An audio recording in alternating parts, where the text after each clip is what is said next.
ยินดีต้อนรับสู่เมืองหลวงพระบางมือใหม่เริ่มต้นด้วยกลิ่นอายและสีสันของตลาดเช้าบอนที่ความง่ายดายกลายเป็นเอกลักษณ์จากนั้นให้เวลากับตัวเองไปกับความงามของวัดสิงห์ทองบอนที่ทุกรายละเอียดบอกเล่าเรื่องราว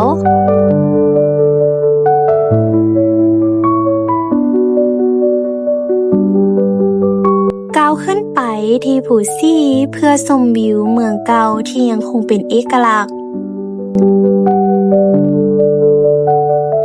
ตอนแลงอย่าพาส่วงเวลาที่มหัศจรรย์